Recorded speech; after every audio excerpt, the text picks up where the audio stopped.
Hello, everyone. Welcome back to the Creative Differences Podcast, the only podcast recorded in my living room. I'm Dallas, and I missed you guys. Hi, I'm Gabby, and that really caught me off guard. I didn't know why that's super funny to me. I'm Colin, and y'all should see it. It is a nice living room. Thanks, man.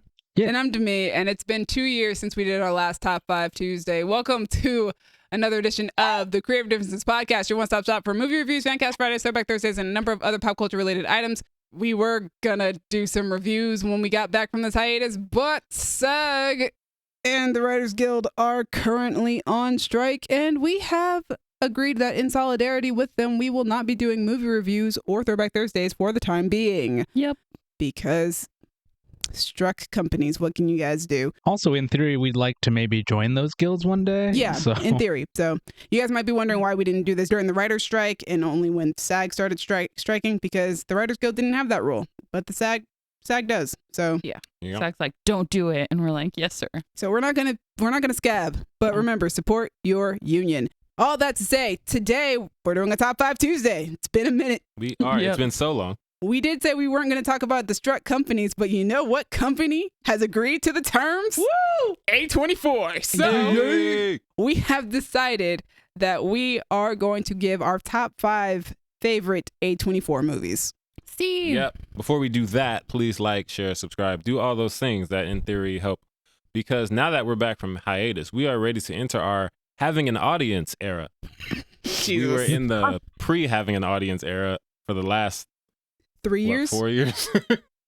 I mean, Now we're changing shout things out up. to That's hilarious. the world's biggest Nicolas Cage fan. She'd be sticking around. Hey, Hey. Katie Cage. Did she finally follow us?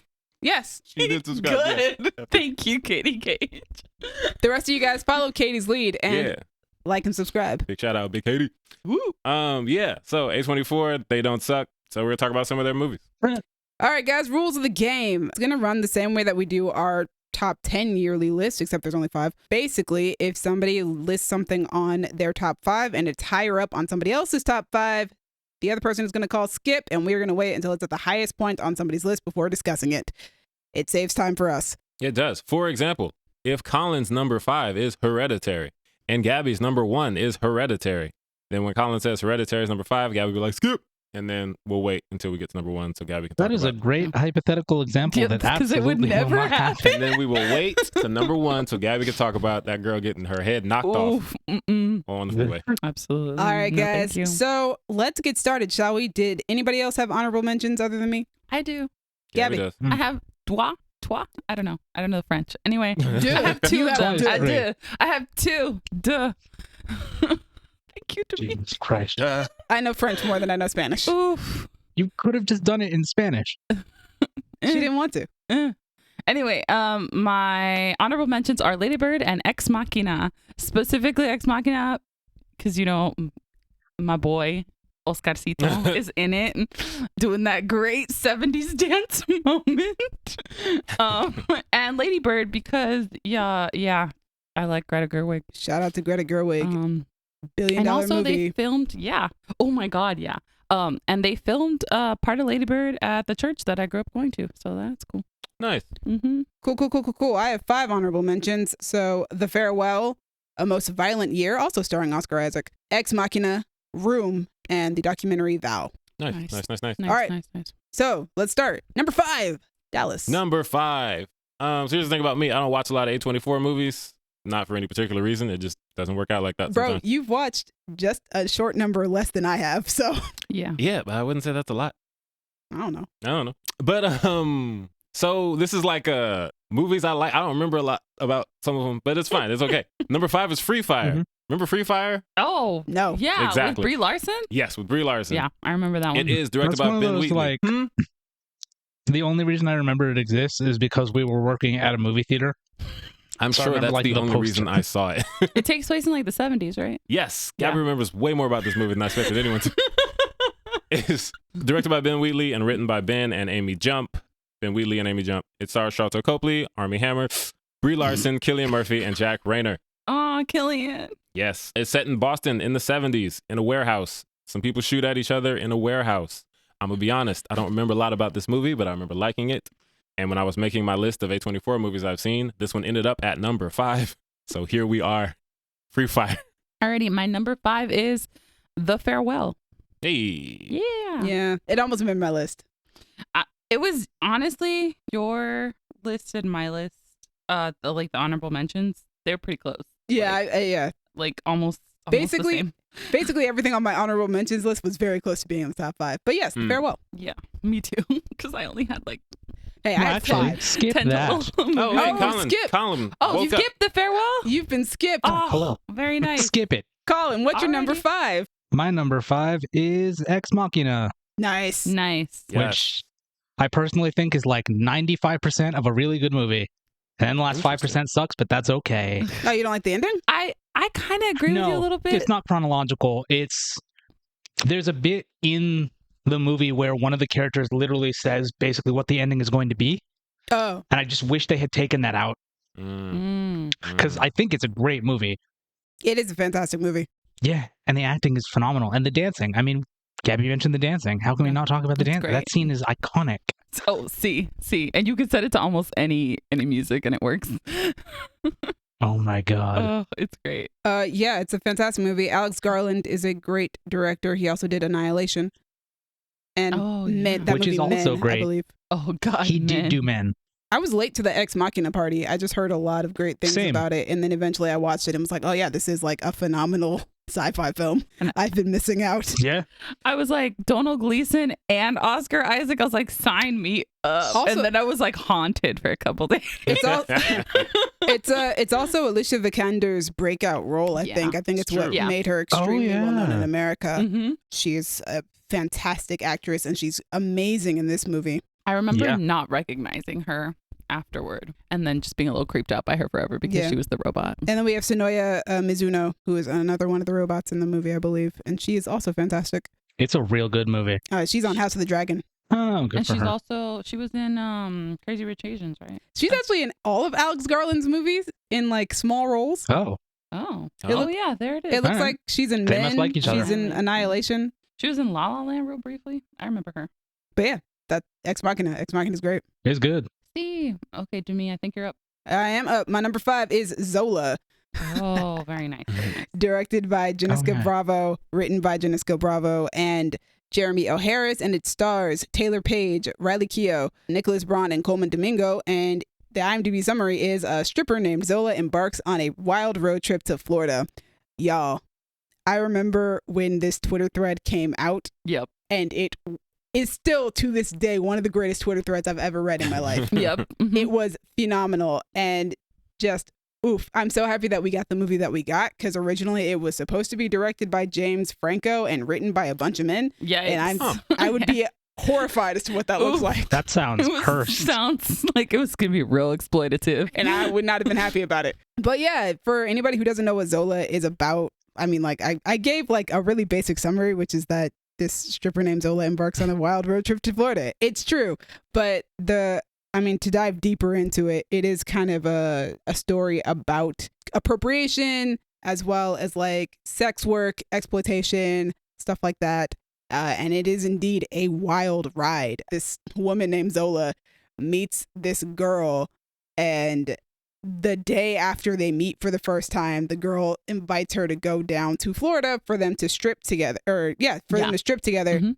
And the night leads to a whole bunch of stuff that Zola did not sign up for. There's a pimp involved. Coleman Domingo's performance is, oh my gosh. Like, there's a moment where just he flips accents immediately, and it's terrifying. Ooh, because you're like, who is this person? You're like, who are you? Why are you like this? But also, it's really funny at points as well.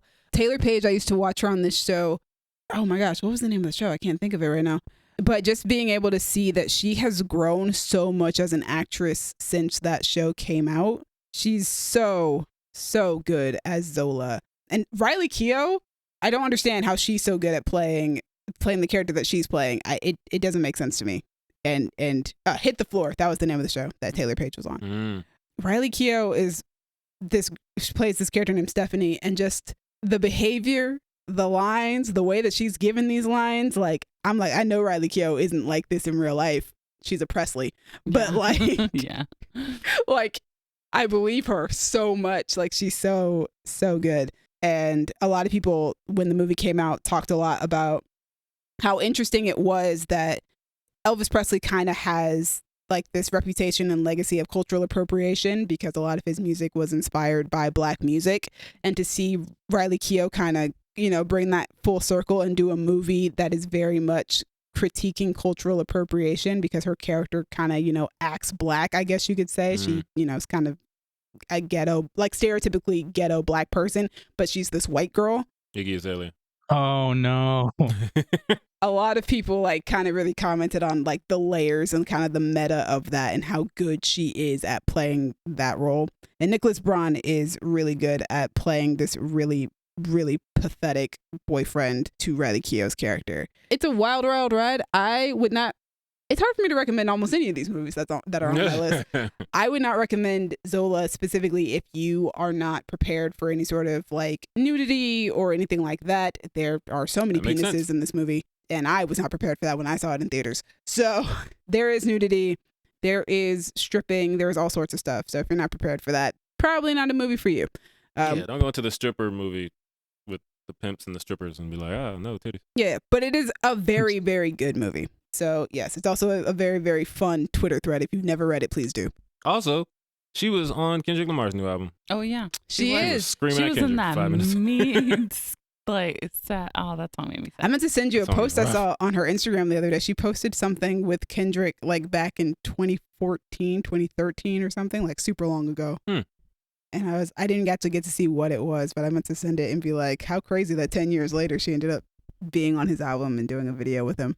And she did it very well. She was spitting. She's grown so much as an actress, and she's also a very good dancer. Hit the Floor was a show about her being a dancer for a basketball team. So Nice. So number 4, Dallas. Number 4. My number 4 is a movie I watched yesterday because it had been on my watch list forever, and I thought, hey, A24 made that. I should probably watch it. It is called Moors from America, and it is written and directed by Chad Hartigan, and it stars Craig Robinson, Marquise Christmas, Carla Juri, Lena Keller, and Jakob Gersal. The summary is, well, at least according to IMDb, the summary is the romantic and coming-of-age misadventures of a 13-year-old American living in Germany, which is actually very accurate. Okay. The summary I kept seeing, and the trailer presented this movie to be a little 13-year-old boy wants to be a rapper, but he lives in Germany, and everybody in Germany likes techno and EDM. So I thought this movie was going to be about hip-hop, and the little boy wants to be a rapper. And it's not. Yeah. It's about being black and 13 in a small town in Germany where everyone is white and a lot of people are racist. Oh, It's really good, though. that sounds heavier than expected. Extremely. Yeah. And, you know, it's still funny. It's a comedy. It's a dramedy. I was about to say, it's Okay, A24. I don't know Yeah. what you were expecting. I was expecting what the trailer said. Hey, I want to rap. Cool. I'm your dad. I'm Craig Robinson. Let's rap. But it was like, hey, you're black. You play basketball. Oh, no. Germany. No. Fuck. Also, the techno thing doesn't really come up much. It's just this one girl he has a crush on. He's like, oh, I like techno music. He's like, oh, you don't know Jay-Z? She's like, nah. I know techno. But good movie. Craig Robinson is fantastic. He is the father. Marquise Christmas is really good as Morris from America. I love their relationship. Craig Robinson is a single dad. He cares a lot about his son. He is understanding to the point of being too understanding. I was talking to Kayla about this because Morris is angstier than I feel like he should be because I don't know, he'll man. be like, Racism. racism sucks, but it's like he's directing the angst at his dad when like he'll come in. There's one point, he's 13, by the way. Let's keep that in mind. He comes in at like 12:30 a.m. because he went to a party. And Craig Robinson is like, yo, where you been? It's 12:30. You know what time it is? And he was like, he was like, nowhere. First of all, little nigga, Bruh. you came in tomorrow. You don't get to say nowhere. Where were you? So he's like, oh, I was at a party. Instead of just getting the belt, which I would have expected, he's like, you know, man, you could just say, leave me a note. Be like, Dad, going to a party. It takes 5 seconds. And that's kind of a lot of their dynamic is Morris will be angsty. The dad, Curtis, will be very understanding. Morris will start cussing at him. And I was like, I thought the movie was about to end like 40 minutes in with Morris's death. Right, because he was cussing at his exactly. dad. Like, how? And he's like, hey, man, I understand you're upset. You got to bring it down. I'm like, you are the best dad in the world. He's being super patient That's awesome. with his kid. I would have hit this little nigga. But like even, you know, Morris he wants to be a rapper and he's 13. So he writes lyrics that are stupid. It's like, oh yeah, I shoot people and have sex with women 2 at a time. And his German tutor's like, oh no, violence and misogyny. And she sticks a notebook to the dad and she's like, we're just looking out for warning signs. And it's very cultural different. Like, Yeah. in America, we know that this is what kids listen to. So if they write in a notebook in a lyrical fashion, we're like, okay, I don't think this kid is shooting people Yeah. and having sex. I think he just listens to rap music. Yep. And the dad is like, does my son seem violent to you? She's like, no. He's like, all right, cool. You teach him German and I'll be his father. And he sticks up for him. Nice. But then he goes and talks to Morris about it. He's like, yo, what are you doing? So it's like, it's that dynamic of, I don't like what you're doing, but I'm not going to let this random woman call you out on it. Yeah, like I get that because it's like if this will not come off well to the people we are around, but like I'm cool with it. It's whatever. Like I get that. It was just like maybe don't show this to the white people because they won't get it.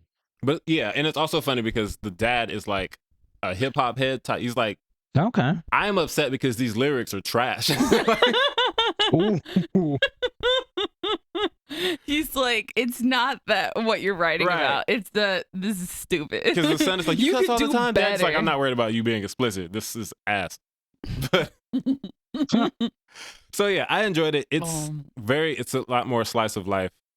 Oh, And I've talked about how like I don't go to a lot of the I didn't watch 8th grade because the story of a little white girl in 8th grade does nothing for me as Fair. at the time probably like 27-year-old black man. But I have been a little 13-year-old black boy who's into hip hop. Like I can resonate with this story. Your rap was better when you were I'm sure. And there was parts of it and there are parts that make it really resonate because he's talking to a little German girl and she's like, oh, I like to dance. I hear black people are good dancers. Is that true? And I've met 2 people from Germany in my life. Half of them, so the one girl said, oh, you can sing. You're black. And I was like, oh, this is real. That's incredible. And I was like, yeah, this is really after high school. Oh, okay. I met her with Mason. And, with Mason. and I was like, oh, word. And then he's like, I don't really dance. And she was like, oh, so not all the sayings are true. Because he also said he doesn't play basketball. Oh my God. And then she takes a second. Not all the sayings are true. And I was like, oh no. And then she said, do you have a big dick? And I was like, damn it. Oh no. You can't do that one. No. And yeah, Oh my God. that hasn't been asked to me, but that's been asked about me by someone who was not black. What? And I was like, come on, fam. Come on, fam. But yeah, the movie resonates in certain ways that they really do if you are black. Good movie. I'm glad I watched it. Morris from America. It's on the streamings. Wow. But yeah, check it out. Gabby, number 4. Just learned a lot about Dallas. Yeah. Poor Dallas. Okay, so my number 4 is Amy, which is a documentary about Amy Winehouse. And this documentary, I remember when that came out. Yeah, it ruined my day. I can see that. But it was so good. It was so good. It just was just like tragic, because we all know what happened to Amy Winehouse.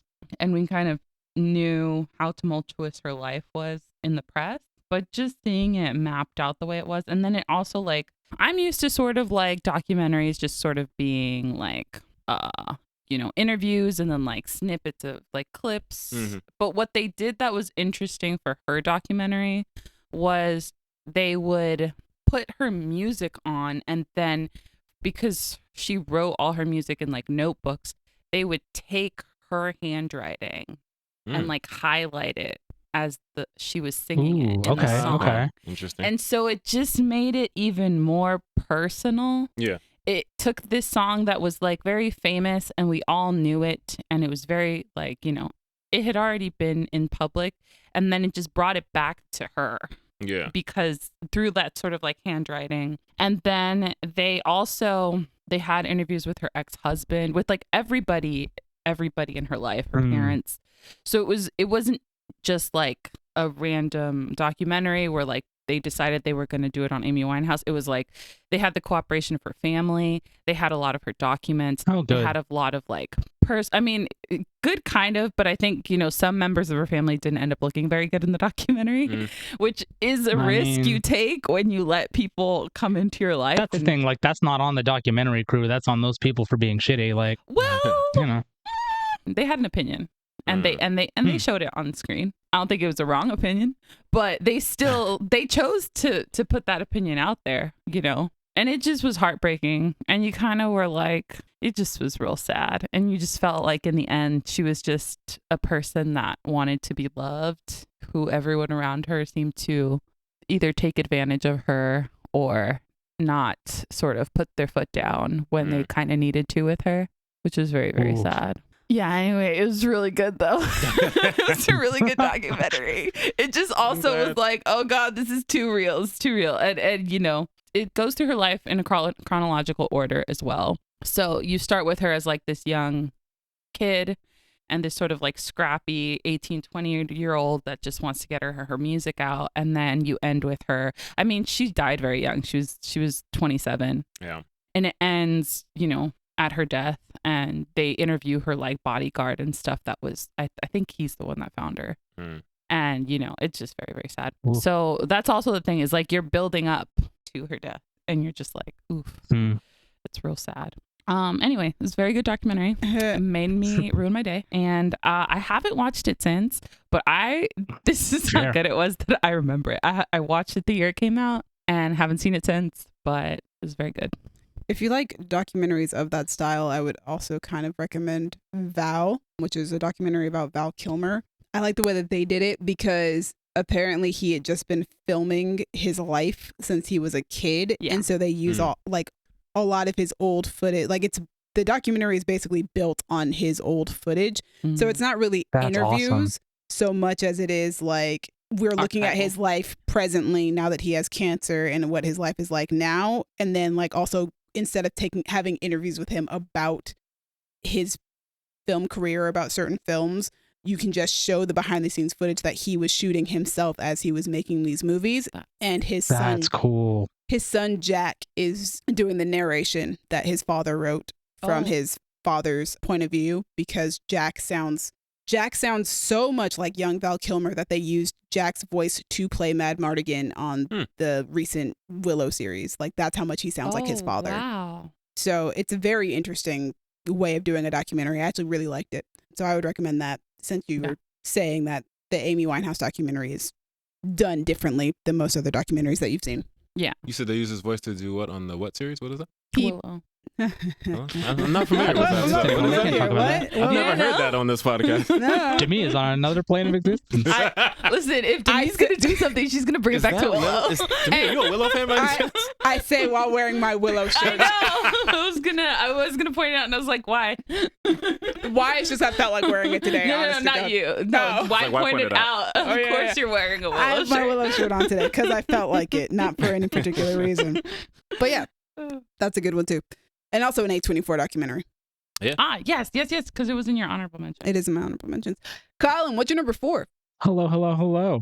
My number 4 is Moonlight. Skip. Which, like, I think that was the first A24 movie that I saw, probably. And I think at the time I was only seeing it because Janelle Monáe was in it. But also movie slaps. Yeah, but skip because it's higher up on my list. You villain. I'm not a villain. Anyway, my number 4 is The Tragedy of Macbeth, which is directed and written by Joel Cohen. It's based on Macbeth by William Shakespeare. Duh.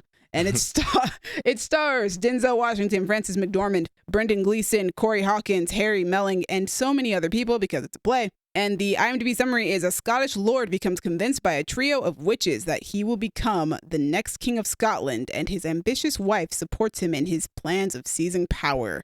Damn, that makes it sound exciting. It does. I'm going to be honest. I love that movie, and I think the movie does a really good job of just like bringing that onto film. And I love the way it looks. It's haunting. The production design, the black and white, the cinematography. It's all so beautiful. The usage of one actress as the witch and just her performance, just everything about it. Plus Denzel Washington himself, just the type of performer he is, the gravitas that he brings. And he's so trained in doing Shakespeare that it was just a beautiful experience. And it was my first time actually really, truly experiencing Macbeth. And it's beautiful. It's so well done. Joel Cohen, most well known as one of the Coen brothers. This is like one of his first movies that he's done on his own.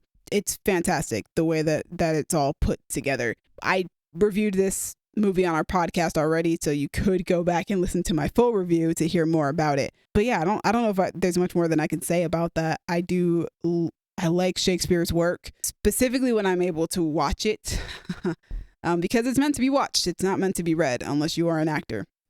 I am not an actor, so I would prefer to just sit down and watch you either perform it on a stage or put it on film, because I feel like it's much better understood that way for me.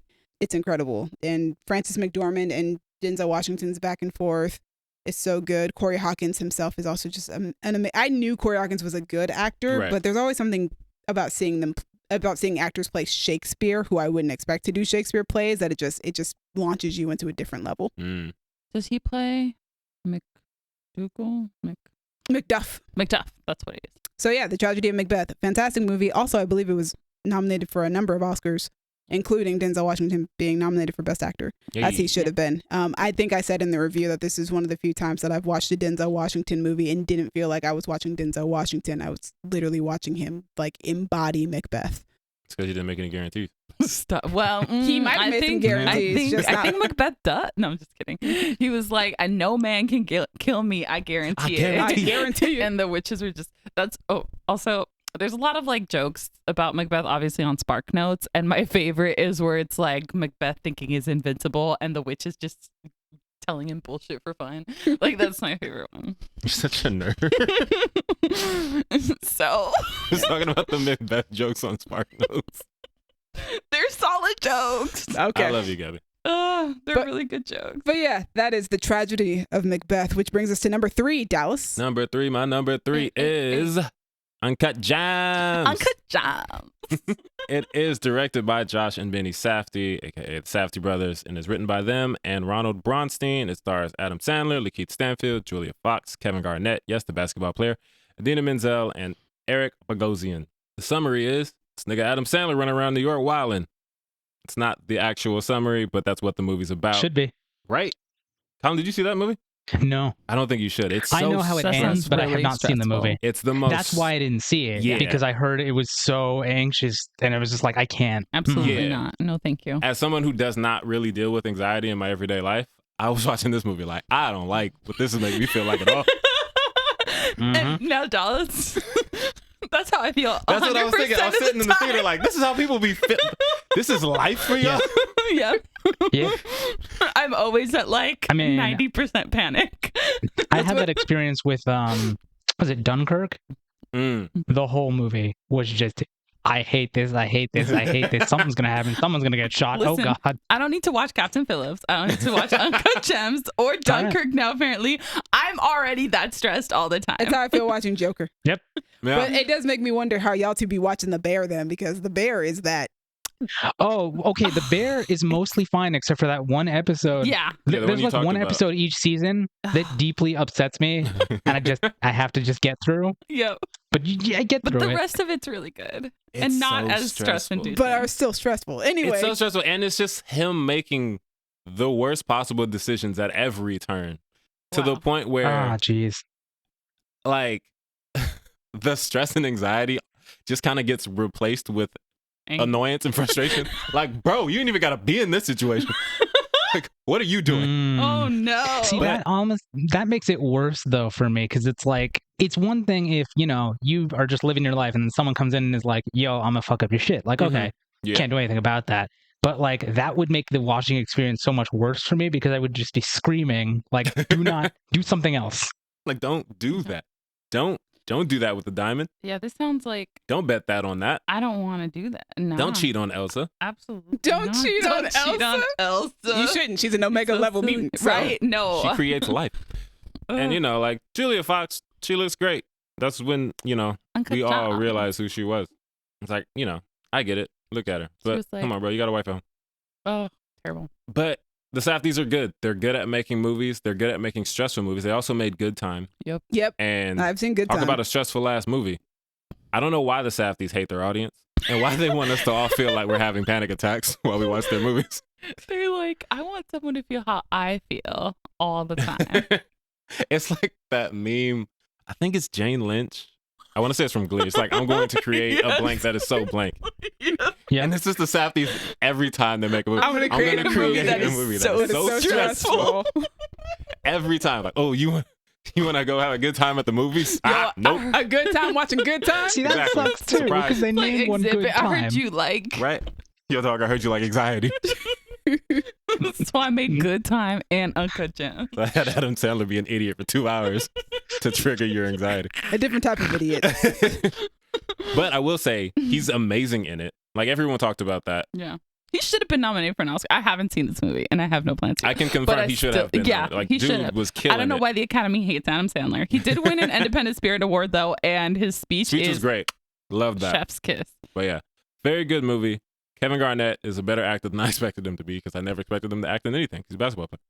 But yeah, wouldn't recommend it to any. Demi, you might have seen it.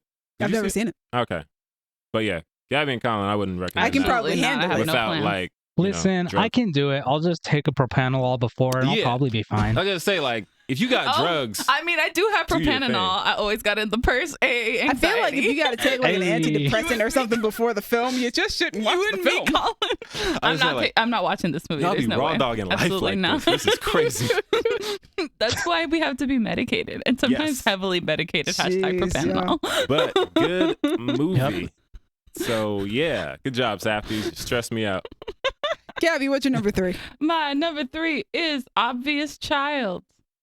heard of Gabby that. is pulling out the A24 movies I've never heard of. I have not. I've heard of all these movies just because I looked at a list of A24 movies, but yeah, I don't know what that is.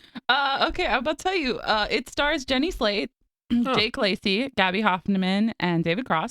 It is a 2014 American romantic comedy drama. Of course it is. Directed Sounds like by you, Jillian Robespierre. And oof, wait till you see this premise.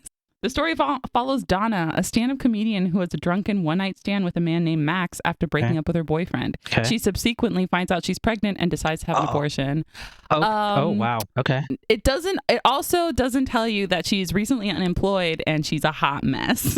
On- So that's why On she's paper, this Oh, does not sound no. like a comedy. it is very good. Then again, film. it's A24. Mhm. Yeah, it is a very, very good movie. And she actually does have a really nice romance with Jake Lacey. It's one of the movies I think that made people go, is Jake Lacey just always going to play a sweet dude? And yes, he is. He's always going to play a sweet dude. Unless he's playing a douchebag on that show, Rami. Wait, who is he? He was in season 1 of Rami. Oh, this guy. Yeah. I know this guy. Oh, he's been a douche in some other things. Yeah, I think he recently was like a surprise douche in something where you thought he was going to be nice, No, and then he it was- turns out he was a piece of shit. And He's you're like, a terrible person and a friend of the family. That's what it is, friend of the family. Actually, every time I see this dude, I think he's playing a bad person. So He's not playing a bad person in this one. This is back. So I think right now we're entering Jake. This is so off topic. We're entering like Jake Lacey subversion territory where like Okay. they're trying to trick you into thinking he like the they're first thing I lulling saw him you. in is The White Lotus. He's awful on The White Lotus. Yeah, no. But like this is his recent roles. This is from 2014. That's this fair. movie's from 2014. Yeah, he was also in The Office before this movie. Oh, and but he was like a nice Clyde little kid. on High Fidelity, and he was nice on High Fidelity. Yeah. So there you go. yeah, exactly. Like, sorry, I'm so Gabby sorry. is throwing things in the room. This is why things of mine have to have a lid on them. But like, so this is early Jake Lacey where he has that sort of like corn-fed, like all-American Kansas face where he wouldn't hurt a soul. And right now I think we're experiencing like the, haha, we got you. You think he's going to be nice, but he's a piece of shit. But at this point in time, he was still playing nice boy. And so Jenny Slate, he's her, like he impregnates her and they're a one-night stand. So she doesn't expect to ever see him again. And she's like unemployed. Her life is a mess. She's not a successful comic as she would like to be, and she finds out she's pregnant and she's like, I can't have a baby right now, my life is horrible. And then she's kind of like makes that decision, right? And then the women around her like very much become very supportive, and then they tell her like their experiences, and then she finds out that her mom had an abortion, but her mom had one in like the 60s when like yeah, exactly, it was like a backdoor Yikes. deal. She could have died. And what they did, just kick you down a ladder? in the AKA 60s? huh? What? Nothing's fine. Go ahead. What did you Jesus, Dallas. I said, what they do in the 60s? Just push you off a ladder? Yeah. Or Good. down the stairs, much. or All right, guys. I'm trying to go past coat it. hangers. I tried to go past coat it. hangers I was trying to were a avoid thing. us getting to the coat hangers. Yeah, but metal coat hangers were a thing. All right, movie. Obvious Child. Onward, but this took place before Roe was overturned. So she just, and I mean, she's in New York too. But my point is, one of the reasons I wanted to watch this movie originally was because abortion was so taboo at this point in time. We didn't really necessarily talk about it. People didn't really come out with their abortion stories like they have more recently as a result of Roe being overturned. I wanted to see a movie where it was like a center plot point because Littlewoods. Yeah, well, but this one was a little bit less intense. Like this one's much more on the comedy romantic side. I wanted this take because when I had seen abortion and other things, it was like really dark. I mean, like it wasn't Dirty Dancing, but it was like the fucked up part of Dirty Dancing, right? Versus this is just like a woman making a rational decision and moving on with her life. And her life looks like it's gonna be okay at the end, as opposed to like, you know, we don't see that dancer that had the abortion again for the rest of the movie. So like in Dirty Dancing. So yeah, it's very, very good movie, bittersweet, hopeful, and there is a nice romance in it. Like she does eventually, like, you know, sort of start this sweet beginning of a relationship with Jake Lacey. And all the women around her like really prop her up and support her, and it's very sweet. So yeah, Obvious Child. You went to like 2014. That's before I even knew what A24 was. Right, yeah. And I mean, I went through the list because I was like, have I seen any? And then I was like, oh, I love that movie. Like, and I genuinely do like Obvious Child. I think it's a very good movie. And it's like early Jenny Slate. To be fair, most of these movies were probably distributed by A24, not necessarily made by A24. There is a difference. This one may have been that, but I'm not sure. Most likely it was. Most of their movies early are. Ones, yeah. Colin, what's your number 3? My number 3 is The Farewell. No. Hey. Oh, let's talk about it. Very good movie. Yeah, it's a good movie. It's rough because it's well, I guess it's rough from my point of view because the whole thing is like, hey, your grandma has cancer and is going to die from it, but we're not going to tell her because we don't want her to like have to live with that knowledge. Also, they didn't want her to like descend and die faster, right? Yeah, it was like, I think she has a conversation with, I think, her dad, who says it's sort of like a collectivism thing, like the rest of the family can bear that burden and she doesn't have to. Yeah. And it's just interesting because you see, you know, Awkwafina plays the main character who is, I don't know, I think she was born in China, but she's been living in America. And so she kind of clashes with that of like, what right do we have to lie to her? It has comedy in it, but the whole situation is just, it's so tense. And it's wild when you remember that this is a true story. This actually happened. Yeah. I first heard about this when I actually heard the story on This American Life. And then I found out years later that they're making a movie out of it. So I already knew this, but it was so different listening to the original radio story and then watching this play out. And I was also kind of disappointed that like Awkwafina didn't get as much recognition. I remember when the movie came out because me and you went to go see it together. We do have a review for that movie on the channel, as a matter of fact. You guys can check that out. But I do remember me and you talked a lot about how we thought Awkwafina was actually very deserving of an Oscar nomination for this film because she really does give a fantastic performance. Say what you want about Awkwafina, but when she does give a performance, she gives a really good one. Yeah, she's very good. And I think it was just really surprising that she came into this very hardcore drama. Like, it's not asking her to do comedy like most of her work requires her to do. Yeah. She very much has to be a very solemn character and very introspective, and she does a fantastic job at it. She's so good in this movie. Yeah, and she carries the movie. Like the movie absolutely needs her to work, or else the movie itself does not work. Yep. But it's so good.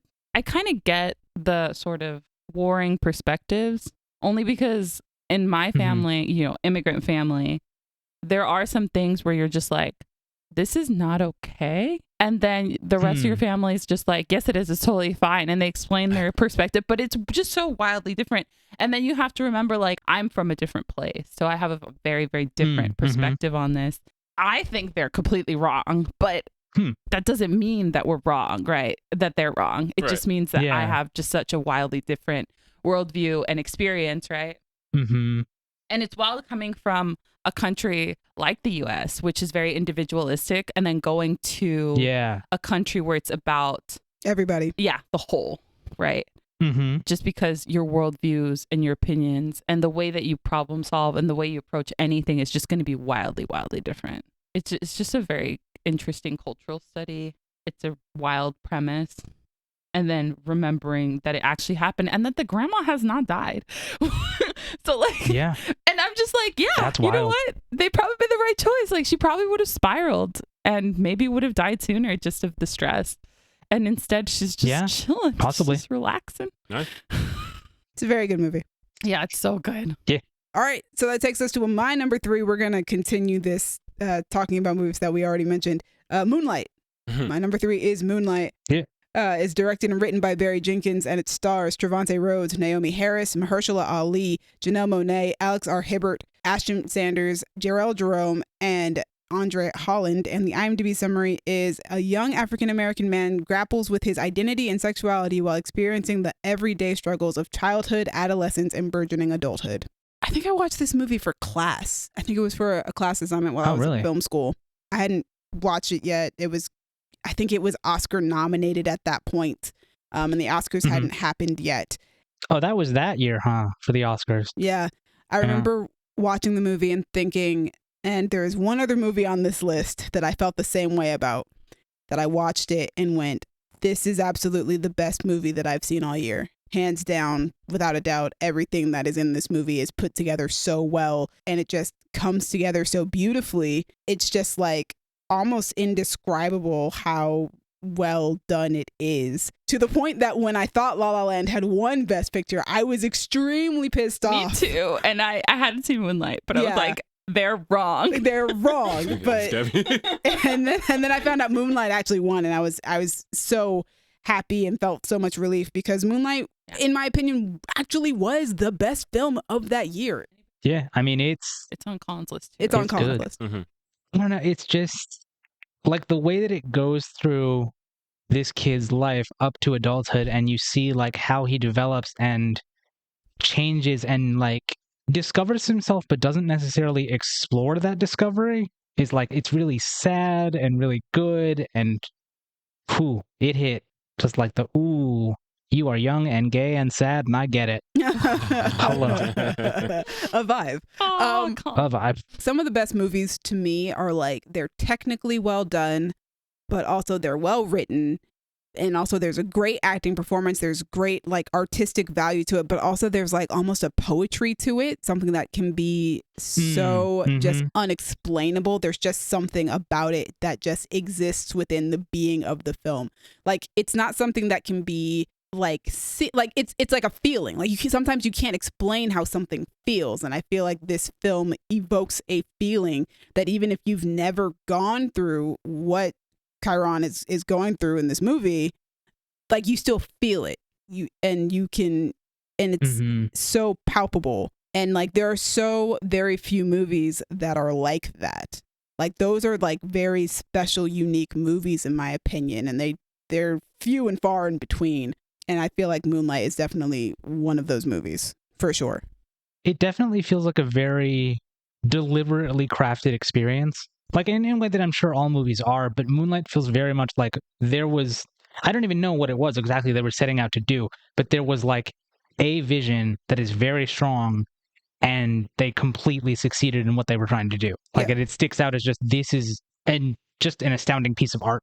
Yeah. And then I remember when there was like a segment of the script that came out, it was making its rounds, and I think it's the part in the car towards the end of the movie when they're sitting together, and just the way that part of the script is written, like, everybody was just like, oh my God. Not even having to see it on screen, but even just feeling that emotion to feel what this film wants you to feel just in the written word was so impressive. And yeah, it's one of those movies. It really is. So if you haven't seen Moonlight, I highly recommend checking it out. It's just such a beautiful experience. It is not for the homophobes, but hey. Definitely not. And also, it doesn't have a terribly sad ending, which is nice. Yeah, it doesn't. Oh, okay. That's what I was afraid of. No. That's why I haven't seen it. I'm like, can my heart take this? Oh, no, there's not a terribly sad ending. It's probably a more hopeful ending, I would probably say. I would say so. Yeah. It's like You don't know where it's going to go from there, but there's hope there. Yeah, I wouldn't say it's happy, but it is indeed hopeful. It doesn't leave you feeling like, oh my God, something bad's going to happen. Yeah. And also, I think this was the first thing I ever saw Jarrell Jerome in. That makes sense. I think that's probably the same for me too. Yeah. And Trevante Rhodes, which I think Trevante Rhodes deserves to get way more work than he does. He's really good. What else did he did? Predator? Yeah. He did Predator. And he he's did done Bird other stuff Box. too. Oh, he did do Bird Box. Mhm. Yeah, he needs to work more. He needs to do more because he's I'm like, I've fantastic. seen him in something and I can't place it. And to be fair, all three of the actors playing Chiron are very, very good. Mm-hmm. But that leads us to number 2, Dallas. Number 2, taking a curveball from sad, black, and gay to happy, white, and straight. John Mulaney and the Sack Lunch Bunch. Oh, yeah. I forgot And on about that. cocaine. And on cocaine. And on cocaine. He was on cocaine Is there during any that, cocaine huh? in Moonlight? No. Okay. I know the mom does What? drugs.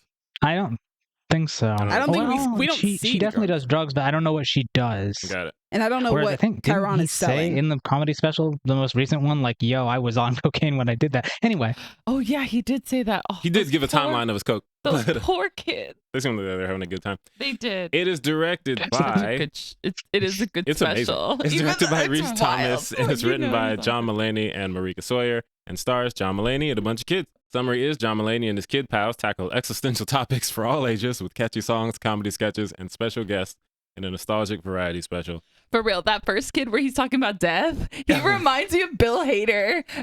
I'm like, did they? I see that, yeah. I was like, what? Yeah, so they have these interview segments cut in between all the sketches, and they just ask the kids questions. Kids are so interesting because the stuff they say, like a kid just talking about death is like, It was really introspective. Like, that was Yeah. deep as hell what that kid was saying. He was like 10.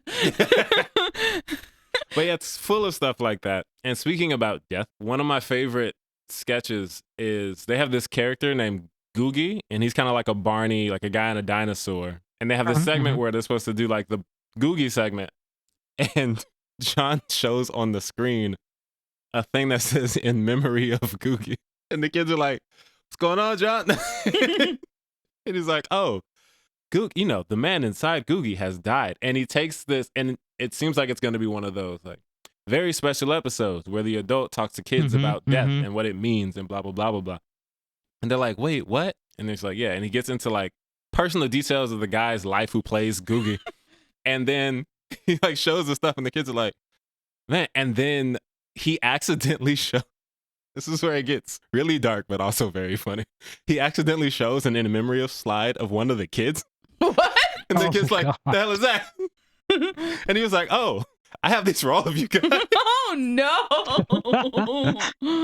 Oh, my God. And it's just like, you know, it saves time. I was like, this is so dark. But it's funny because, like we talked about in Baby J when he was chronicling his cocaine usage, Yep. that special starts with him finding a kid in the audience and be like, how old are you? And the kid tells him he's like, I think in like 4th or 5th grade or something like that. Mhm. And John is something like, yeah. oh no, what are you doing here? Because John Mulaney, despite being, you know, looking like a pixie, Yep. is not child friendly. No, he's not. But the fact Especially his most recent special is real heavy. yeah, Yep. But, I like- mean, makes sense. It Yeah. should be. it's a really good one. But like the fact that he's able to pivot into an actual kids variety special. Like when I saw it, I was like, is this going to be him just, you know, doing a bunch of inappropriate jokes around kids? No. But it's not. Like it's actually made for yeah. children. Yeah, it is. And he introduces it with, I'm John Mulaney. This is our children's variety special, and I made it on purpose. Yeah, it's weird. And I was like, you're really good at this. And I feel like you shouldn't be. But he's just And such a also, funny dude. I was really sad that like they didn't make any more. Yeah, I was hoping they Which, would get another like, one. Maybe Makes he will one sense day. now. Hopefully. He has a son now, so He does. Fingers crossed. Yeah. But like just the skits, like they do a focus group for like a kid's movie, but what a focus group would actually look like with a bunch of children. And he's like, so you said that there should have been more dragon. There should have been more unicorn. And he's To like be- taking these notes very seriously. to be fair, I actually was a part of those focus groups as Really? a kid, so I would be actually Oh, fascinated to know. I what would that- love you to see that Oh, skit. the buttered noodle song. Great. And Grandma's Got a Boyfriend. Oh yeah, Grandma's got a boyfriend. It's all so good. It's also funny. They have fun. Richard Kind pops up just Yeah. to talk to the kids. He plays like a professor, right? He's Richard Kind. He's playing Richard Kind. Oh, I forgot. Like they have a segment I haven't seen called this Girl since it Talk, and came it's out. 3 girls and Richard Tyne just talking. And it's like, why are you here? Oh. It's so good. It's so funny. It's so silly, as it should be. Happy times, fun times. Probably lots of cocaine. Sack lunch bunch. Probably lots of cocaine. Wow, Dallas. That takes us to Gabby's number 2. My number 2, I feel like it's going to get skipped, but I'm going to say it anyway. Everything, Everywhere, All at Once. Skip. Skip that shit. Yeah, I was like, That's what I thought. I honestly thought all of you were going to have that. I actually think I'm going to get skipped then. But Colin, what's your number 2? My number 2 is 8th grade. You're probably not going to get skipped. No, I think I am. Wow, you threw a curveball. Oh, on your turn, yeah. I don't know. 8th grade, I mean, I think it was directed by Bo Burnham. I don't Yes. remember if he wrote it. That's why I saw it. And it actually turned out to be like a really poignant movie Oh, wow. about like this great girl things in 8th about it. grade living a life. Yeah, I mean, I can see why, you wouldn't like connect with it. He did write it, by the way. Hell yeah. And it's like, this was also, this was before Inside. So this was like Yeah. kind of the most serious that he had gotten Yo. up to this point. Question. And so it felt kind of like a divergence. Like, oh man, you're a comedian. What are you doing with this? And then Inside happened and well, okay. Like, oh, that's what you're doing with this. Ooh. Yeah. I have a question. When does Just this need a take few more place? years Is it and- like 8th grade? Like what year? It came out in 2018. I don't know if it takes place in modern day or not. But the girl's like a YouTuber, right? She makes videos. Yeah, she does. So it has to be fairly recent. All Yeah, right. At least not like the 90s or something. I went to look at the cast and now I'm somewhat interested to see it because Jake Ryan's in it and Jake Ryan was in Asteroid City and he was very good in Asteroid City. But also Imani Lewis, aka Mocha Bands, is in it and she was in First Kill and I love her. So Hey, I'd love look to at see that. her in something else. Look at Well, hey, I would recommend it if you're into like, I mean, it's very much a slice of life, right? Yeah. There's nothing fantastical about it. She doesn't like end up in another world and meet aliens or some shit. It's just like, hey, I'm a girl going through life and working things out with my friends and my dad. And it's very good. The brother from the first season of White Lotus is in there too. So that's interesting. I don't have any prejudice against any genre that. except for horror movies. Fair. Not because I think horror Fair. movies are bad. I just don't like being scared. Very fair. Yeah. My prejudice And has nothing to do I can with tell you quality. 8th grade will not scare you. I love to hear that. Yeah, it doesn't seem scary. I mean, maybe Well, like slice of life. existentially, if you had like experiences in 8th grade that maybe it makes you like that kind of thing, but it's not going to be like, yo, we got a monster. What's up? Yeah. The monster is you. Yeah, No. but did you watch 8th grade? No. Okay. It No. seems like a movie you would have watched. I probably would have liked it too. I can see I you just liking this didn't movie. get It feels to like it. a Gabby movie. It does. Yeah. I love a slice of does. life. I mean, Gilmore Girls and me, we're friends. Yeah. Oh, Lord. All right. My number 2, which is going to get skipped. I already know it because it's The Green Knight. Yep. You were correct. I knew it. You I knew know it from me okay. jump. well. I knew it from jump. Dallas, tell us your number 1. So my number 1 is a movie that I saw 6 years ago and actually do remember. It is The Disaster Artist. Oh my God. Yeah. I'm not. I knew that was probably going to end up on your list. Yeah, I like I knew it this was going to be movie on your list, but I forgot that so you hadn't much. said it yet. Yeah. Is that the one that's like, Yes. is it about the room? Yes. Yes. Or, That's the one Okay. that's about the room. Yeah. It's based off of a book that one of the actors from The Room wrote. Yeah. The Greg Sestero wrote it. Yeah. And it's called The Disaster Artist. Man, I figured it would be funny, but it's so good. It is directed by James Franco, and it's written by Scott Neustadter and Michael H. Weber. I think they wrote the book, maybe. I don't know. No, Greg Sestero wrote the book. Yeah. And it stars the Franco brothers, Allison Brie, Ari Grainer, Josh Hutcherson, Jackie Weaver, and Seth Rogen. Josh Hutcherson's in Right? this? Yeah, he is. I was so happy when he popped up. And that's pretty much, the summary is it's about the dude who made the room. That's pretty much the movie is, it's really funny. And then every few minutes, a new funny person shows up. And I'm like, he's in this? She's in this? That's amazing. That sounds Like, amazing. Yeah, I didn't know Allison Brie was going to be it, I don't think. Zach Efron's in it. Josh Hutcherson's in it. Jason Mantzoukas is in it. Oh, I love him. Was he acting unhinged? To be honest, there's so many people that I can't remember everybody's role. Oh, But I wouldn't be darn. surprised. Jason Mantzoukas. The only time I haven't seen him unhinged is in Sleeping with Other People. Yeah. And even then, he was like then, on he a was like, slightly "I different will level than everybody else. He was like, I will murder you if you Right. don't So sign it's this. like- So it's I like watched he that movie is- last night. It was amazing. I love how much you love that movie. It's my favorite movie. But yeah, this movie, it's so funny. James Franco's a creep, but he was really good in this movie. And he directed it really well. And just seeing him play against his brother, because his brother plays Greg Sestero, the guy who wrote the book. Yeah. And they have this dynamic of like, he meets Tommy Wiseau, they make this movie.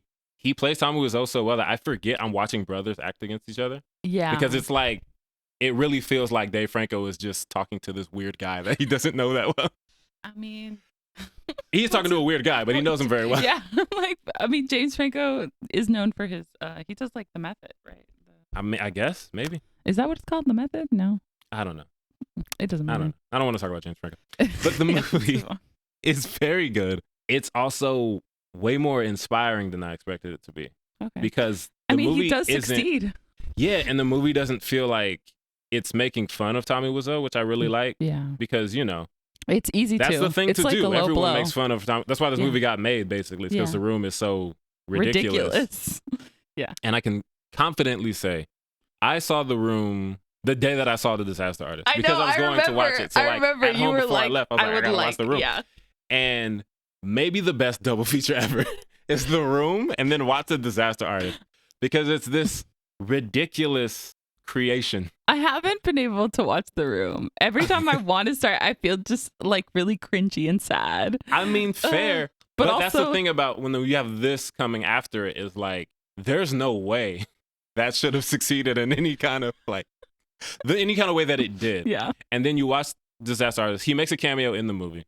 So that's cool. Like, he gets to basically, it's worth it in the end. Yeah. So you watch it and it's like, ooh, this feels weird. Also, I don't The Room is still technically in theaters. Like, it's like playing somewhere at all times because midnight movies. Yeah.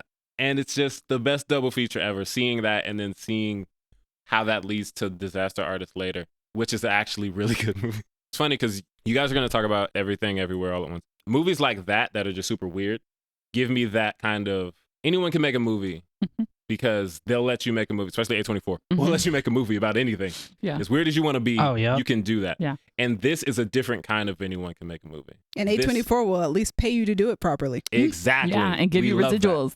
And yeah, this one is literally anyone can make a movie. I'm so happy that we live in a world where like, yo, man, you got that dream. If you can make it happen, there's a chance that it can work out for you. Yeah. Don't worry about if you can act or if you can give line delivery or if you know how to work this, you know how to work that. It's going to reach an audience somewhere. Maybe it's going to be Kenny JD and Bad Movies in a Beat. Maybe it's going to be Cinema Sins. Maybe it's going to be a bunch of people in the theater just screaming at your movie, having a fun time. It's just so inspiring, so funny. I recommend you watch it right after watching The Room. It's just a fun time. But yeah, shout out A24. That's my list. All right, Gabby, that takes us to your number one, which I know what it is. Yeah, we all know what it is. It's The Green Knight. It is The Green Knight. It's directed and written by David Lowery, and it stars Dev Patel, Alicia Vikander, and Joel Edgerton. One of the IMDb summaries is an epic fantasy adventure based on the timeless Arthurian legend The Green Knight tells the story of Sir Gawain, King Arthur's reckless and headstrong nephew, who embarks on a daring quest to confront the eponymous Green Knight, a gigantic emerald-skinned stranger and tester of men. Gawain contends with ghosts, giants, thieves, and schemers in what becomes a deeper journey to define his character and prove his worth in the eyes of his family and kingdom by facing the ultimate challenger. It's so good. It's so good. It was the best movie of that year to me. I remember going to watch that movie and coming out and being like, this was phenomenal. I think it was in my top 3 favorite movies of that year. It was my number one, I think. It was your number one. Yeah. And I remember going through the list and you skipping me on The Green Knight. And I was like, I'm sorry, what? Because you hadn't seen it to my knowledge. I had seen it, I think that morning or something. Yeah, and I was like, no, this one's better than everything else I've seen this year. Yeah, to my knowledge, you had not seen it. And I had just for months been going on about how great The Green Knight is. And you told me like, the reason I could watch it is because it was on your Vimeo, I think. Oh, my Vudu. Your Vudu. Yeah, it was on your Vudu. And I was like, well, I mean, I got time. And I was like, this is the best movie of the year. I don't think I've seen a better film all year. No, I was going to rewatch it yesterday and just didn't have time. But it's such a good movie. Dev Patel is so good in it. The acting is amazing. The production design. Oh my gosh, it looks so good. Gorgeous. The cinematography, the choices, Oh, it's such a good movie. So David Lowery became one of my favorite directors off the strength of this movie alone. Because honestly, it's a strong ass movie. The way that he tackles stories that we've already heard 1,000 times over is one of my favorite things, because he did this with Peter Pan and Wendy as well, where he takes these stories that we've already seen seen 1,000 times. You know, the Green Knight is a story. It's a legend.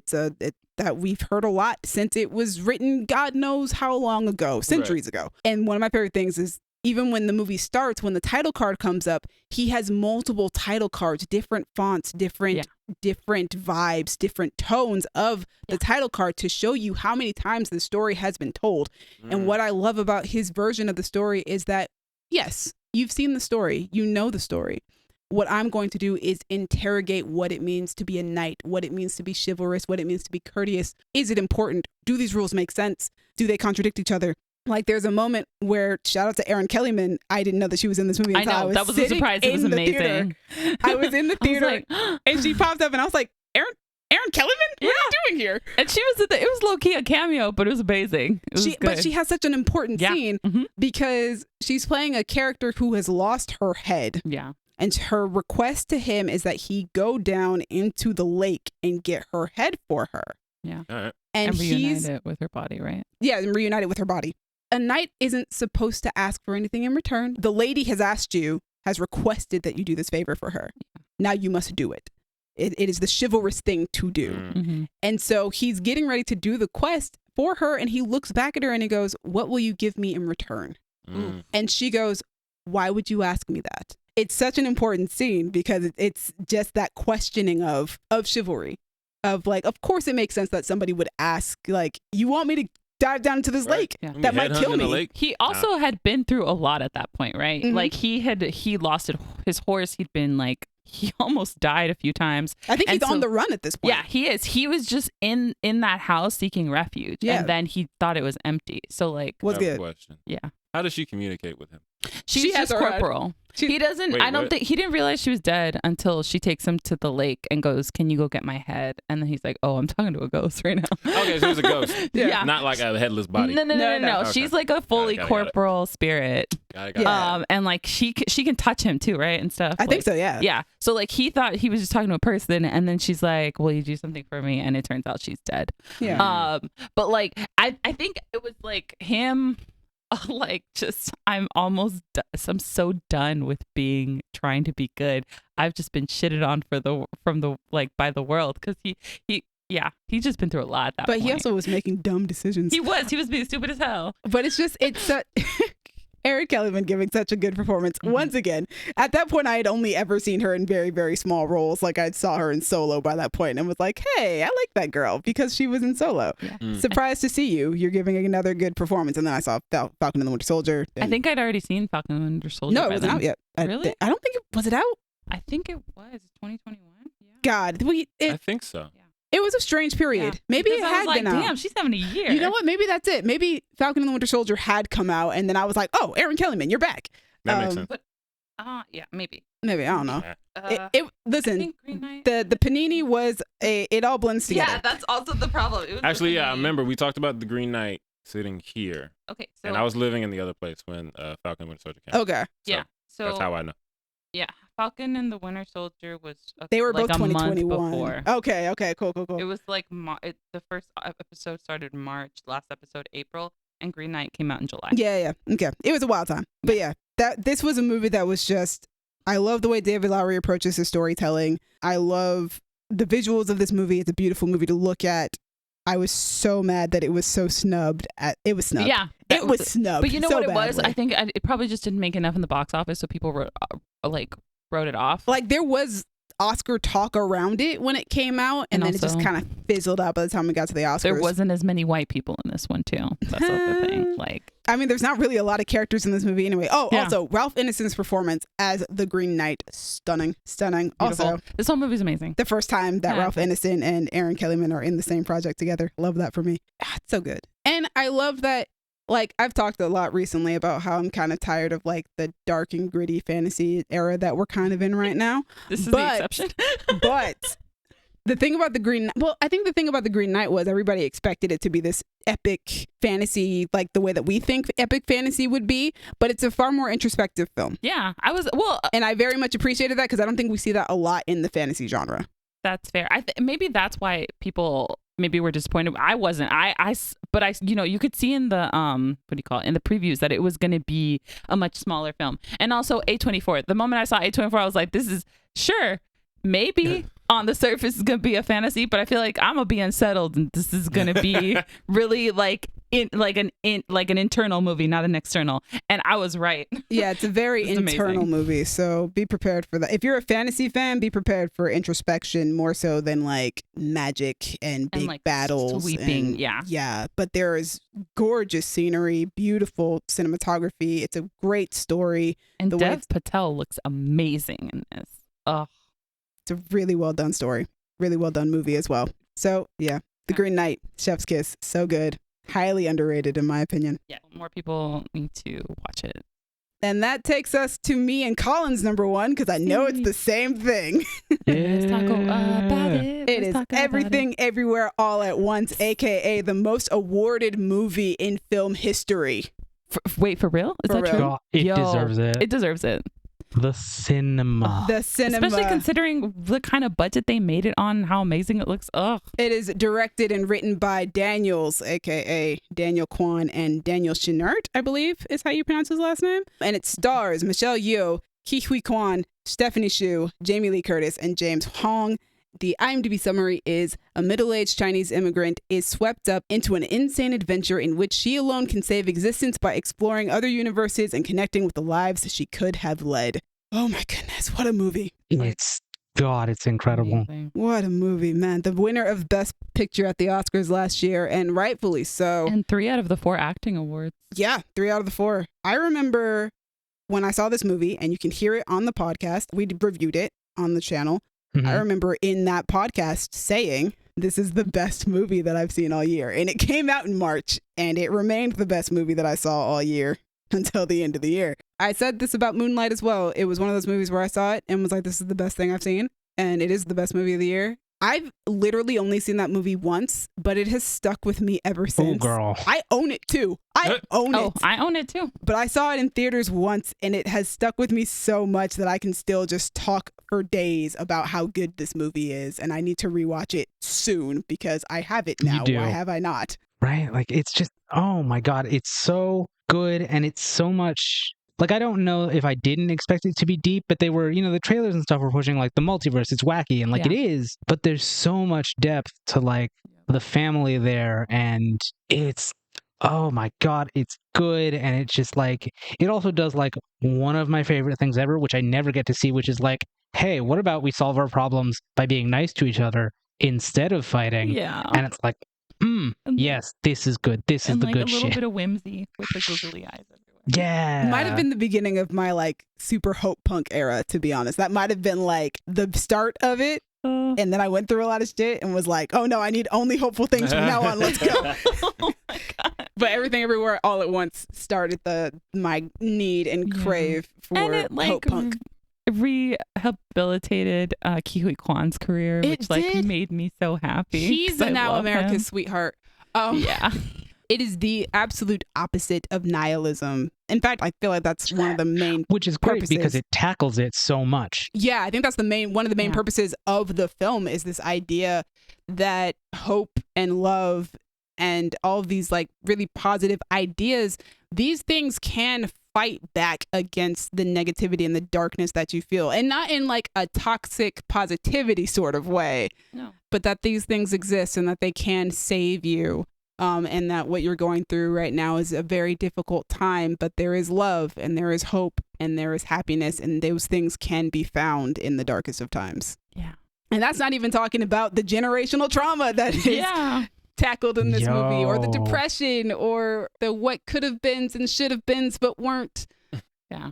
Or like refinding or falling in love with your partner again. There's just a lot that they really tackle everything. Yeah.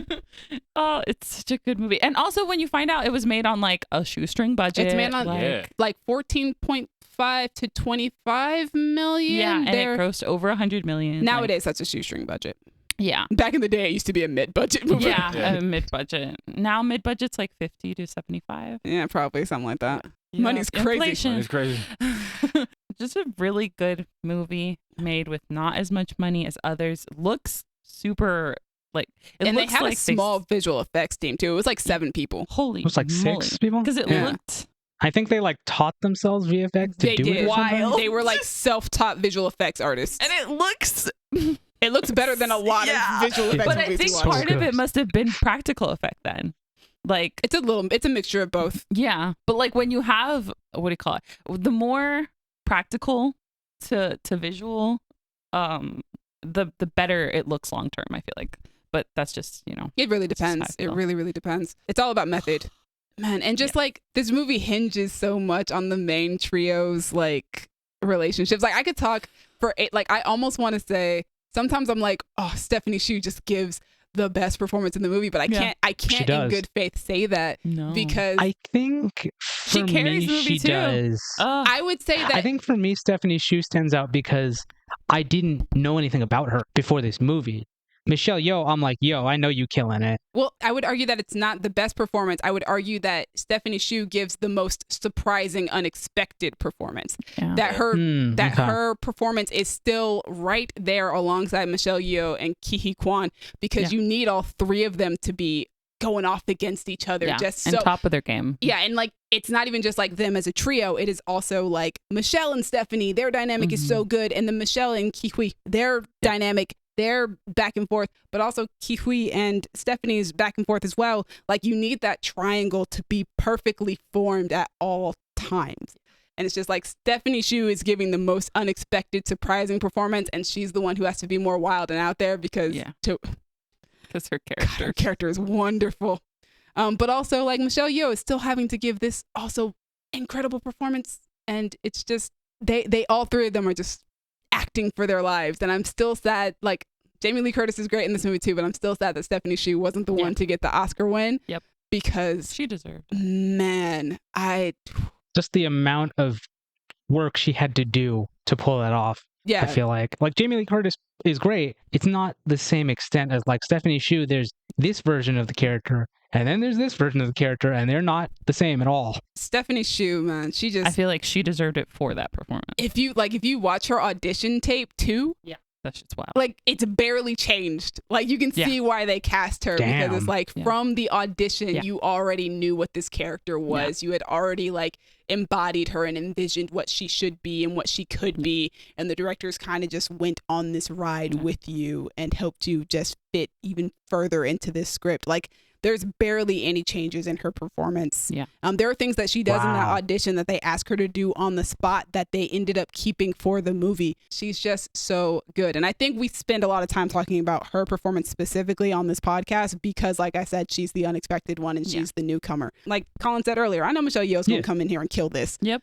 Like that's what she does. Yep. Crouching Tiger, Hidden Dragon. And then, her 40 plus years of acting. Yeah, and then Ki-hui Kwan, everybody was just rooting for this guy to like make that comeback, and he did. And that was his performance. Is more like, oh, we're so glad that you're back, and we're glad that you're getting to have that redemption arc because you disappeared into the background for such a long time. Yeah, the story, the visuals, the acting. Again, like Moonlight, it is one of those things where you put everything together, and then there is a feeling about it that cannot be quantified, that cannot be measured. It is art, it is poetry, and it is in this movie, and it is what makes it, like I said, few and far in between. It is one of those movies that is just so good. Yeah, this is a movie that I highly recommend to almost everybody. It's very hard. There is the trophy scene. What trophy scene? The butt plug thing. I mean, yeah, but like by that point, you've gotten enough weird shit that I feel like it's still weird, but it's not like, where did this come from? I knew this movie was absolutely like the best thing I had seen in a long time when we got to the rock scene, and I was still so invested. I was like, yeah, this makes sense. like not just like it makes sense, but also I was like, I'm so emotionally invested that I'm invested in these rocks. Like when they kept cutting the rocks in, I was still like, yes, you come together. And it was like, it's so dumb, but also at the same time, it's like, but I'm feeling it. I feel it. No, yeah. By then they had like They introduced it at the right point, right? They had made sure that you were invested. It's really the sincerity of the movie that makes it work, because they also do stuff like these people have hot dogs for fingers. Yeah. And yes, it's ridiculous, but they actually do something with it that is emotional. And it's like, as long as you present it in a way that is sincere and like, no, we want you to buy into this, it can really work. Yeah. I don't know, man, because sometimes people just be like, oh, it's so cheesy. And it's like, well, yeah, let it be cheesy, bro. That's what it is. It's okay. I mean, cool. Just because, it just works. It works. I don't like living in this era anymore where people are like, if it's cheesy, it's really a bad thing. Like, no, cheese is good. It's sincere. I feel like the cheese coming back is working though, because romantic comedies are having their comeback moment right now. Like they're there's I need fantasy to return to the cheese. Like, what does cheesy mean? Does it just mean it is sincere and I don't like it? It is too sweet? Like, cheese feels more like a judgment on what I feel like the thing is rather than what the thing actually is. Yeah, I don't think it's a sincerity thing. I think it's like, maybe like the way you said too sweet. It's like, it feels kind of saccharine in a way that's like, it's too much, I think. Yeah, almost. Is it like it's strange belief? Sincere. It's like, but that depends on, like, it's case by case, because sometimes it's like, all right, because I can acknowledge something's cheesy, but still be like, but I feel the sincerity of this, and that's why it's cheesy, and I appreciate that. Yeah. Like Dallas said, it depends on who you're talking to and whether or not they're actually trying to make a genuine argument about it or if they're just making a bad faith one. But yeah, Everything Everywhere All at Once, so good. It is legitimately one of the best movies that I've seen over the last few years, easily, without question. Yeah. And I can't wait to rewatch it, because now that we've talked about it, I'm like, man, I need to go rewatch that movie. I want to go watch it again. Its handling of the multiverse, too, is just so much fun. And I think it kind of helps that it's not doing like what comic book movies are doing, where those are like kind of dependent on the comics that come before it and like the nostalgia and stuff like that. It's just fun that this one is just like, we're making up our own multiverse, and love it. And it's also, I think it stands out because it's not a character we already know. So it's not like Doctor Strange goes into the multiverse and you're looking for other versions of Doctor Strange or Mordo or whoever. It's like, you don't know who this person is, so you don't have that anticipation of like, what are the other U's going to be? Like, I've seen them in comics and stuff. It gave also me a little bit of Sense8. That's what initially attracted me to Everything Everywhere All at Once, was like a little bit of the Sense8 moment where she was like taking skills she knew from a different multiverse. And in Sense8, it's similar, yeah. It's similar, you're just not with different people, not multiverses. That's a good point. Yeah, I've never actually thought about that, and I love Sense8 to pieces. It's such a good show. Oh yeah, it's one of my favorites. I missed that show. Me too. Eric forced me to watch it, and the first time it didn't work, and then the second time it did work, and I was like, this is amazing. I feel like that was the beginning of my distrust towards streaming services. Yeah, was Sense8. Sense8 and the kids. They did us dirty. Yeah. Ugh. Said a woman that didn't watch it until like 2022. 2020. It was really good though. I mean, I get that they were expensive, but man, they were such great shows. But yeah, those are our top 5 favorite A24 films, and we covered quite the gamut of them. Yeah, I figured we would have some variation, especially with me, because when it comes to A24, I am the difference in creative differences. You are. Because I haven't seen Moonlight, haven't seen 8th grade, haven't seen Ex Machina. Well, I haven't seen 8th grade. Actually, that was just a Colin thing. I think Ex Machina I was also giving movies no one had heard of. I just want That's that to true. True. I mean, so did I. We all started off that way. It was only when we I think there's a few that like we converged at the end. There's a few that kind of converge. It's only when we got to the top 2. Is the only one that doesn't really have like yours the convergence. Yeah, you're different. Yeah. You're different there, but like at the beginning we were all different, and then like and then it was like Everything Everywhere All at Once and Green Knight. Moonlight, Green Knight, Everything Everywhere All at Once. And The Farewell. Yeah. Oh, The Farewell. Somebody make a chart that like Venn diagram charts the overlap. And so you can see to like be my fair, I mean, we're also picking from a very limited list. If this were like favorite movies that Disney has put out, distributed, that'd be wildly. My top 5 is definitely different from all y'all's. Oh yeah, 100%. Well, guys, thank you for joining us. We are back. We don't know how this is going to work out. Back is a strong word. Yeah, we might be here every other week at this point. We'll see. We'll see how things go. But keep an eye out on the medias, because we will probably be doing polls and giving you guys the opportunity to give your opinion as to what you guys would like us to do. Yeah, and we will do it because, we care about you guys. So let's get weird. Whatever you want to put in there, give us some comments. Or just I answer mean, the this polls. might be the moment to start watching Nicolas Cage films. Oh, Katie, where We you can't at? talk we about can't talk them. about Oh, yeah, because they those would are- have been. Oh, We could really only Well, talk about rip. A24. Yeah, so like, A24 and indie films. Yeah, get creative. like We might end up doing our Or favorite books. breakfast cereals. Or video games. Yeah, so thanks for listening to all that. That, us trying to figure out who we are in this world is probably getting What to cut out. But thanks for listening to Yeah. everything that didn't get cut out. Also, thank you, Crown Digital, Brandon and Io, for putting us on Spotify and Apple Podcasts. You've had a little break. We are back. To me, thank you for editing, putting us on YouTube, repping for the Shakespeare Shouties. Hey. Gabby, thank you for repping for what is, quote, the most winning abortion-themed rom-com ever made, end quote. hey, That's what it says It's on the a poster. very, for very Obvious good Chat. of movie. awards, or That's quite a niche. it's a really good movie. I recommend it. I highly recommend it. That's a really real. That's a niche right there. it's really It's on the poster specific. for Obvious Chat, right next to Jenny Slate's face. It's a very good movie. Okay. And Colin, thank you for repping for Bo's Babies, Yeah. which I've decided is the term for Bo Burnham fans. I like okay. A alliteration. little weird, but okay. A little weird, but hey, it starts with a B. What you gonna do? Okay. Audience, what's your favorite A24 movie? Let us know. Am I the only one who saw Slice? Did any of you see Slice? Because I feel like no one has seen Slice. And it has Zazie Beetz in it. I was And gonna say love that Zazie name Beetz. is not even ringing a bell. So Nope. I No. watched it. I was like, oh, is this going to be on my list? It is not. Also, what should we do next? We need ideas. Come on. Yeah. Hit us with the ideas. You got some anime? You got some video games? Freaking ice cream flavors? Whatever. Books. Whatever. We'll see. Let us know in the comments or hit us on Twitter at y'all_different, Instagram and Tumblr at Creative Differences Podcast, Facebook.com/Creative Differences PC, or TikTok at Creative Differences Pod. If you have missed me dearly while we've been gone, I missed you too. So find me on Twitter and Instagram at a king named Simba. Hi, I'm Gabby, and you can find me on the Instagrams at Stegosaurus. I'm Colin, and I really appreciate that we are dead naming Twitter because that is honestly what Elon deserves. Anyway, you can find me on Twitter and Instagram at DuckMcGuck. hey guys, I finally went through with it and I changed my handle on the app formerly known as Twitter. You guys can find me there at Demi_Joie. Joie spelled Joie. Or you guys can find me on Instagram at Dreamy Films. Dreamy is spelled Dreemi. Thanks again for joining us. Tune in next time. It'll be a surprise. Surprise! And it'll be different. It's been different. It'll be different. It's all very different. All right, bye. Bye. Bye. All right, so this tag is gonna be a little different. This tag is for the audience, the listeners out there. We have a question for you. So Colin wants us to do a top 5 titties episode. Oh God. And I would like to know No, what you guys I'm think not about the one.